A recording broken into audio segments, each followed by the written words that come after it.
Hey everyone, thank you all for joining another session of ours that's been going throughout this week. And this time we are continuing our sessions with another long-time partner of ours, Veselin from Vienna. He has been a long-time CX champion in his own area, and today he will try to give us some of his experiences that happened this year and overall experiences that happened prior to that. And we will generally talk about the LLMs and the CX role, the as CX department's role in an organization and a company.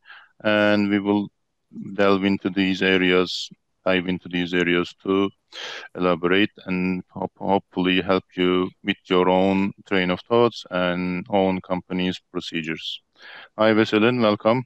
Hi Hamdi, thanks for having me. It's really awkward to see you in this setting. We've known each other for Yeah, quite a while, but now yeah.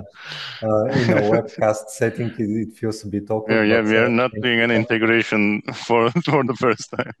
Happy CX Day to Yeah, you, to everyone at Pisano, and to the whole yeah, CX community, and to everyone in the audience who's watching this. yeah. Thank you. I believe we are ready to listen to your experiences now. You can start whenever with your own Look, presentation. I wanted to have. So when you came to me and asked me to participate in this webcast, the first thing I said is, I will prepare slides. I still work Hmm. in a large organization where if you don't put anything on a slide, it means it hasn't happened. So I came prepared with a few slides just to support the story Yeah. I wanted to tell. And the story that I wanted to tell is essentially the state of customer experience as of 2025 from a banking perspective. So what everyone in the audience needs to know is that I work as a CX and design lead at a relatively large bank based out of Vienna, Austria, and we operate in 10 countries in Central and Eastern Europe.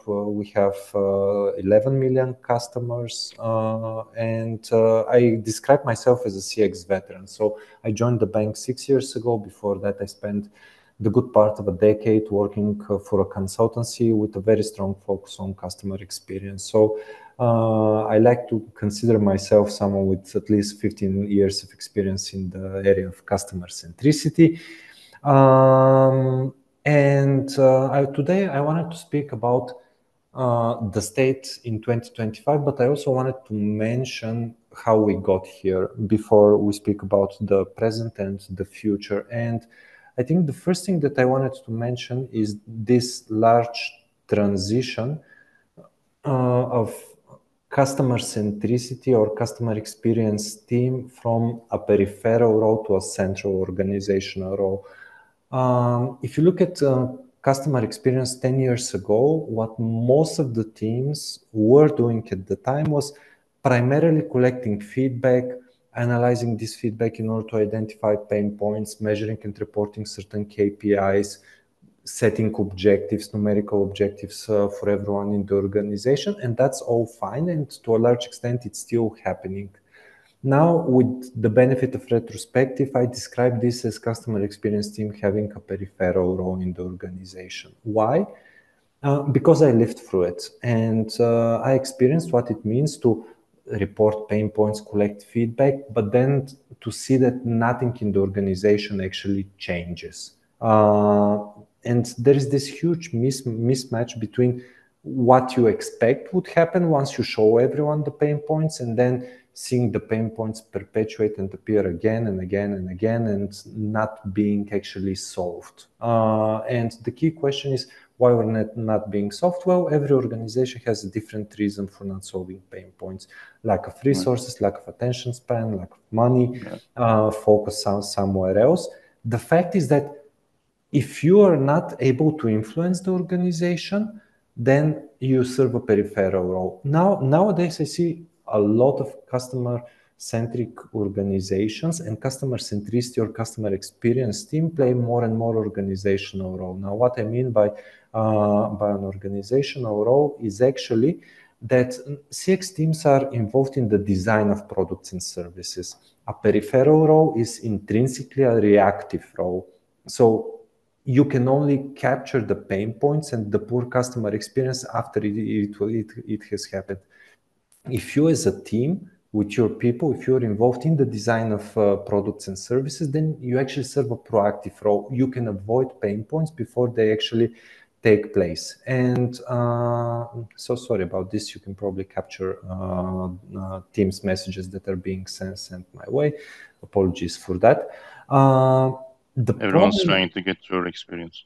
Yeah. The challenge with serving an organizational, a central organizational role is that I think CX teams had to acquire a lot of new skills, because just collecting feedback and feedback collection management, while still essential, it's not enough for you to actually influence the organization one way or another. And the top 3 skills that I put here on the slide, in my view, that CX teams should be looking to add to their own organization is actually classic market research. Has been around for many decades, but it's essential because if you play a central role, if you're designing products and services, you need to have a tool set, a set of methodologies that you can use in order to understand customer needs, their expectations.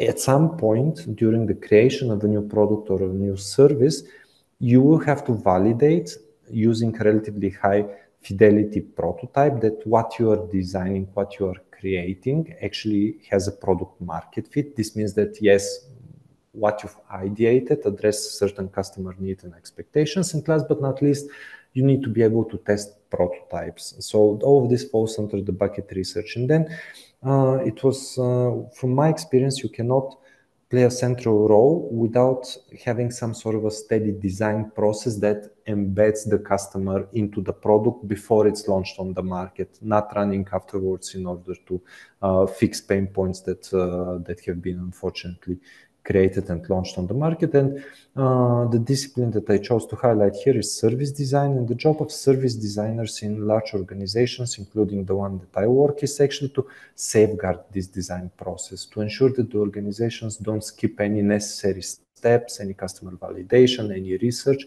but then also to bring everyone who's involved in the creation of a product or a service around the same table and make them to work together. This means you have the CX professionals, you have business, IT, legal, CRM, agile coaches, etc. Everyone sitting together in the room and shaping the service together. And then last but not least, I see it as the job of service design to actually show that you've done well, you've created a good product or services, and I've put it here on the slide as validating the business impact. So if you cannot show why you exist in the organization, what is the business impact that you're bringing, most likely you will not survive in this organization. And the third skill that I've highlighted is essentially UX design, because we as a bank operate in a digital environment. Customers interact through us primarily via their mobile phones. And it's just an essential skills that you need to have in the organization in order to do good things for the customer. So in the path of transitioning from peripheral to central, customer experience teams have had to acquire new skills, and these skills actually are much closer to design. I see other organizations that skipped entirely the customer experience part, went directly to UX and service design, and they had to retroactively also make sure that they have the essentials of customer centricity, such as feedback collection, measurements, closed feedback loop as well. But now there is definitely a convergence that no matter if you start from customer experience or at design, you need to have all these skills and expertise under the same roof if you want the organization to create. Basically, the colleagues from that department need to have some sort of tech savvy skills, right? They, like, as from a trade perspective, tech savviness might come in handy or maybe boost your path to progress, right? Yes, my practical experience is that for years we were speaking about pain points, collecting feedback, setting KPIs, objectives, culture, trainings, education about customer centricity, but then we were simply not able to institute any changes in what we delivered to the organization because we were missing the people and the skills that are here on the slide. If you're not involved in the actual creation and just post factum run after the organization, you cannot create the impact. And no one actually likes you if you only show what has been done poorly in the past and what pain points. You need to be able to come with a solution so that pain points don't appear in the future. Then another trend that I know exists because I speak with a lot of fellow CX and design professionals in different organizations, in different industries, and this is the pressure to show the impact. Here, of course, this image is AI generated. You can recognize it by the fact that the headline doesn't make sense, optimize for and experience. I think AI also has a long way to go before it can truly independently create stuff, but that's a bit of a sideline. Look, if you work in a customer experience or in a design organization or in any blend of those two, you should be able to recite, to immediately say what is the impact of your efforts. Okay, if you want to invest X amount of money in a feedback collection and management system, what will come out of it? Just precisely how much money will you either generate for the organization or save to the organization? Or if you want to be involved in the product and services, you will by necessity slow down the development process. So what will you give in return? How can you prove that all these skills that you insist having in your team actually pay off? And here, actually, the essentials of customer centricity become very important. Things like understanding pain points, collecting customer feedback, analyzing customer complaints, because this is the easiest way to prove the value of customer experience and design. A simple example is if customers are dissatisfied with something, with a journey, with a service, with a product you deliver, they will do one of two things. They will either quit altogether and go to the competition, or what's far more likely is that they will start reaching out for human support. They will call the contact center, they will visit your branches. In our case, we're a bank. Primarily, customers interact via the app, but they still have the human channels as a backup option. So I can immediately see that having a certain pain point in our mobile app actually drives millions of calls into our contact center. And this costs us a lot of money. Well, millions is too much, but this costs money. So at any moment in time, whenever I bring a pain point, which we capture through essentially Pisano as a platform, I can immediately say, look, we understood the pain point exists from the feedback. I cross-check in the human channels, and I can with high confidence say that the fact that this pain point exists actually brings us X amount of costs per annum, because people either need to call the contact center or go to the branches and get human support. So let's fix it's easy when you can outline it like that, right? Precisely. And then the other thing is, it's very important that no matter what we do as customer experience professionals and design professionals, we are able to show the before and after. Before, the journey was poor. We were losing 60% of customers who started the journey. We fixed it, we understood the pain points, we redesigned it. Now we don't lose any more 60% of our customers. You can easily convert this into a business impact, this before and after.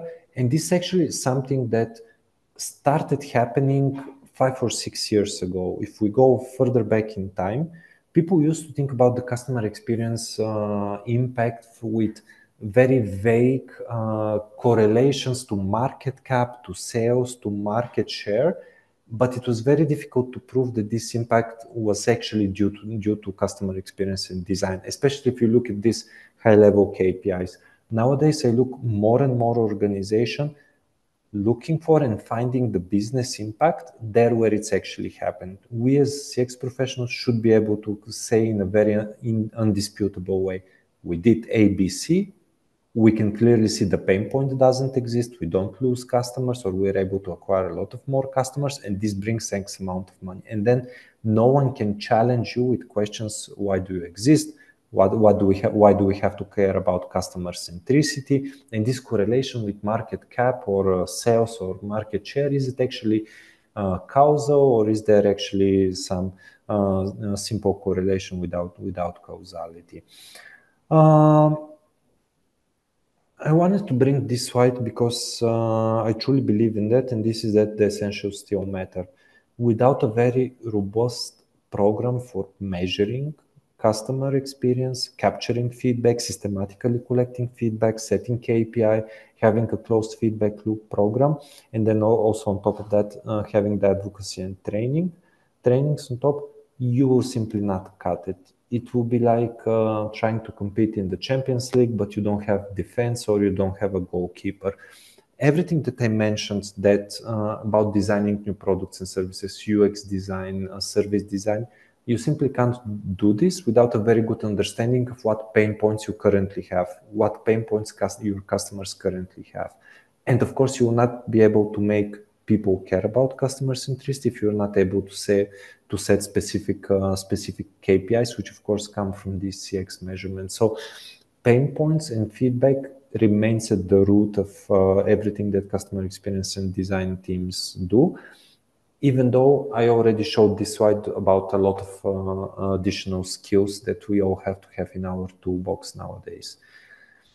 And then since the topic is AI has been actually since ChatGPT the big thing for everyone in every industry, I wanted to have one slide, but since I assume that a lot of the people in the audience are actually CX professionals, I wanted to combine two things actually.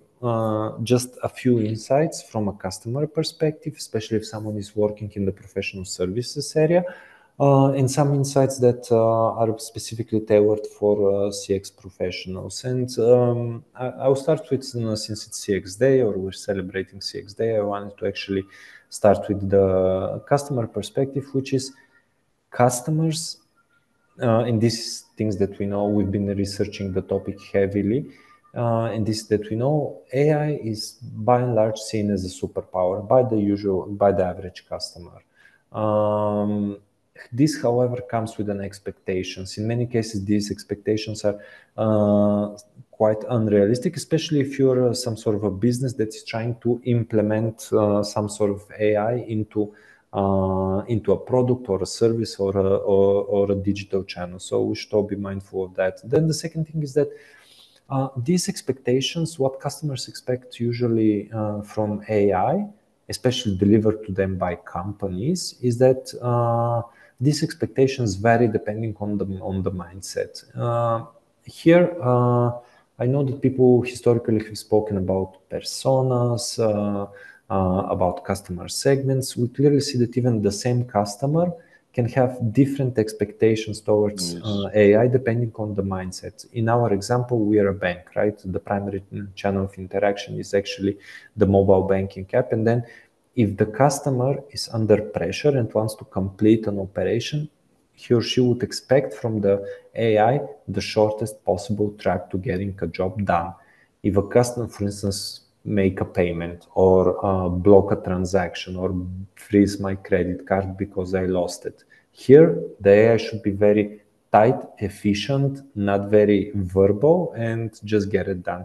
The same customer, if they're curious of how to improve their financial well-being or want to understand more about their spending history, they will have much more curious mindset, and they would expect that the AI interacts with them in a more open, more informal, and more, let's say, fun or entertaining way. So context determines the customer expectations from AI. And of course, it's a thin line between keeping its features or functionalities organic or mechanic, right? In terms of precisely. And it all comes to do with what the customer is trying to achieve. And we clearly see generational patterns. So the level of skepticism rises proportionally with age. So the younger, the Gen Zers, etc., are definitely much more open and curious to AI. And design, and all of this complexity that I've listed above essentially means that designing for AI first experiences is going to be a challenge. And if there is any organization that claims that they have mastered AI or designing for AI is just being boastful. Now, Yeah, when we turn to the models themselves are progressing too fast to a point that it might be hard for any CX team to catch up with their own imaginations, right? On how yes, to utilize them. I fully agree. And even if the models are perfect, which they're still not, Yeah, it doesn't mean that you'll be able to create a good product for the customer, especially if you're not the company creating the model, while you're just someone who wants to integrate it in your channels. Even if you train your own models internally, the question of how should the interaction with the end customer look like is a much more complex yeah, topic than just the accuracy of the answer and avoiding hallucinations, etc., etc. When it comes to professionals, I see clearly CX professionals. Clearly see at least three areas that AI can help us to do our job. I'm not speaking about launching some sort of a AI-based interface towards the customer, just doing a better job or becoming better professional. So an organization like ours collects hundreds of thousands, actually probably millions of individual feedbacks per year. They come from all different sources, Pisano, app reviews, etc., etc. And Painpoint AI is really helpful in trying to extract the essence. It saves a lot of time, a lot of effort, but even more general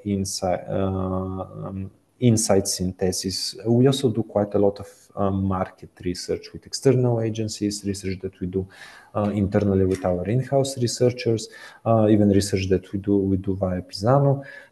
There's a lot of data out there, and AI so far is proving to be much better at synthesizing all the insights and trying and being able to produce simple 3 to 5 bullet points. What should business leaders, what should IT, what should anyone in the organization take out of a huge piece of research? And I think that for a lot of organizations, this is actually the primary concern, not the lack of research and insights, but actually being able to synthesize them into something that's actually practical and actionable.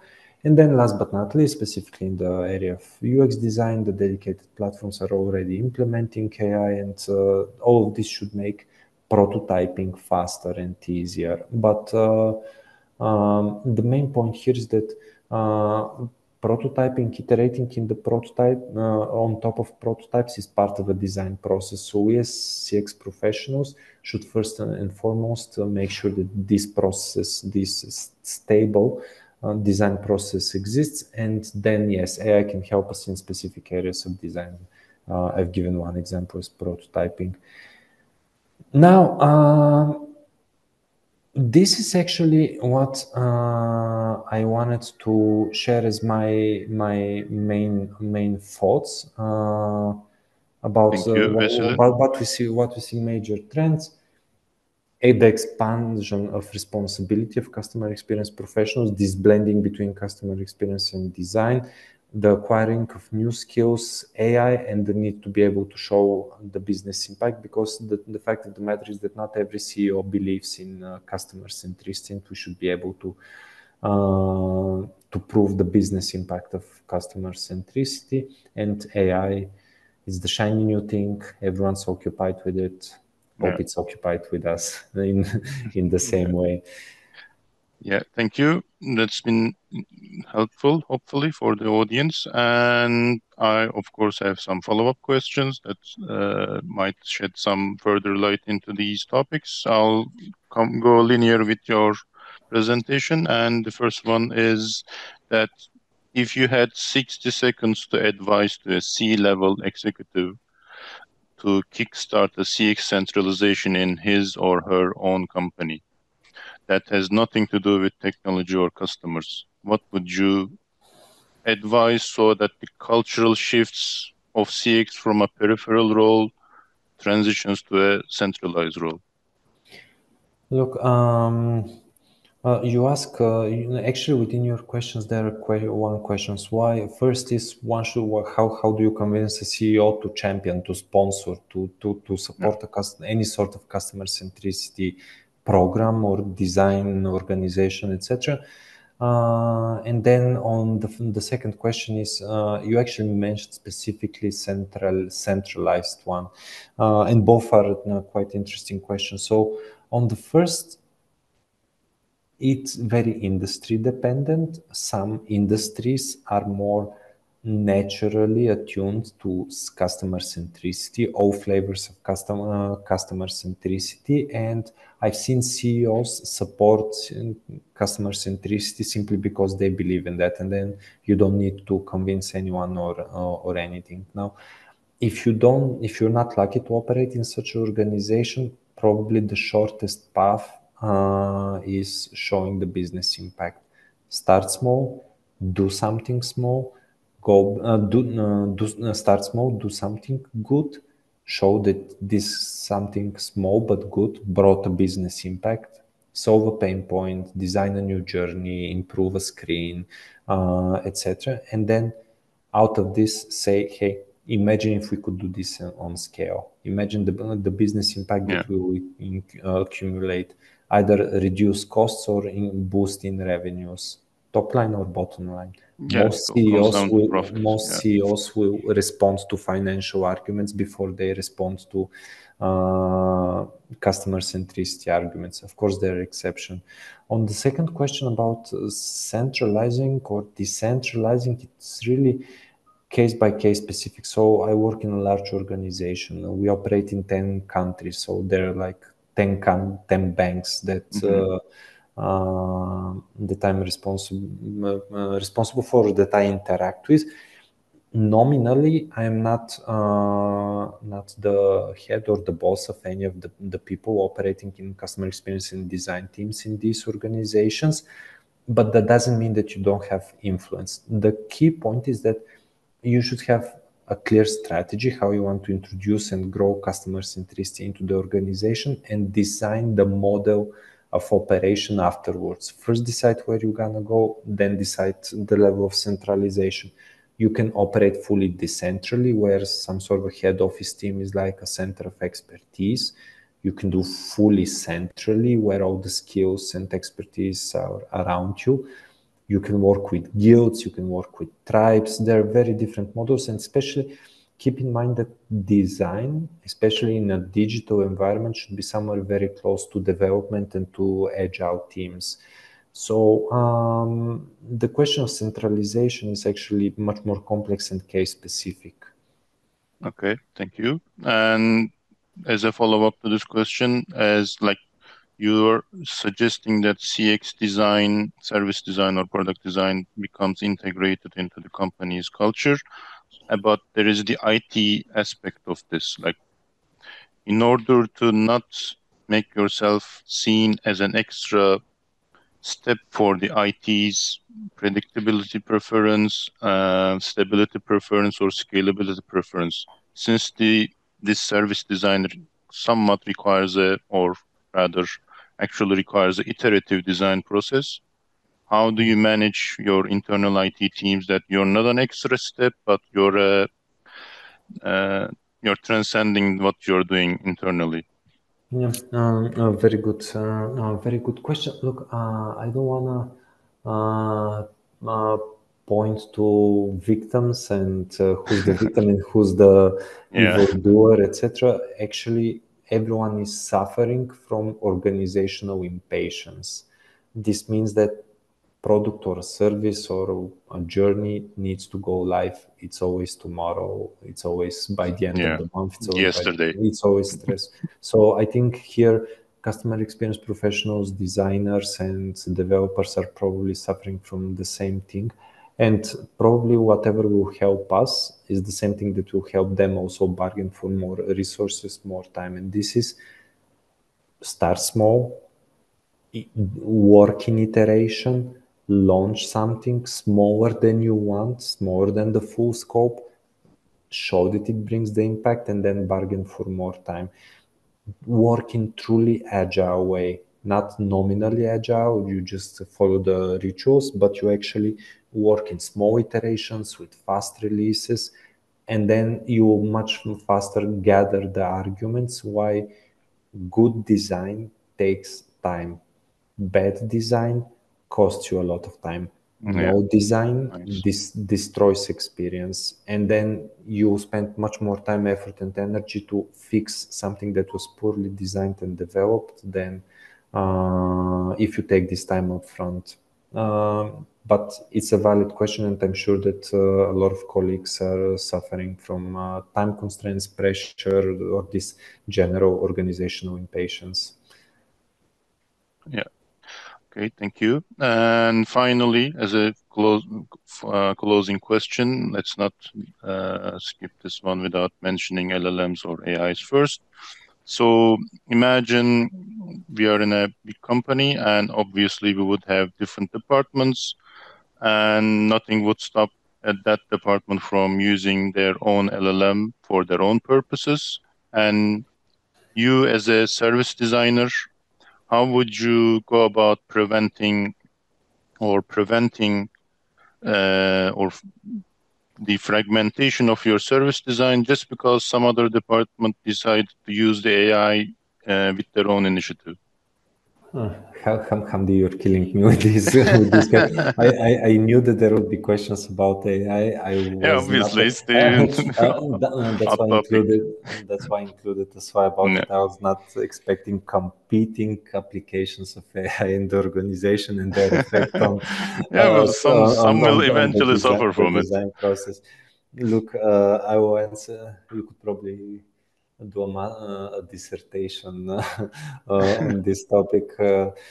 Look, I'll answer it in this way. We, as customer experience and design professionals, should, on certain level, be also content agnostic. Our job is to follow certain process, make sure we don't skip research, prototyping, testing, customer feedback, etc. That all of this takes place in the organization. We should not pick sides and we should not resolve conflicts, but we should bring customer evidence about the right Yeah, solution of a conflict. This is the unbeatable argumentation. It's not our job to say how AI should operate within the organization, but if we notice that these internal conflicts are causing customer pain, we should make it visible. And then these conflicts will resolve on their own because for everyone it will be visible what is the right solution. yeah. So in the end, it's just another software, right? It's not another software. It has a lot of potential, and Yeah, I think that this will keep us busy for the coming decades, probably. It's very important that we don't override basic principles and common sense. This is bring the customer into the design process, and then everything will become clear how the right solution should look like. yeah, exactly.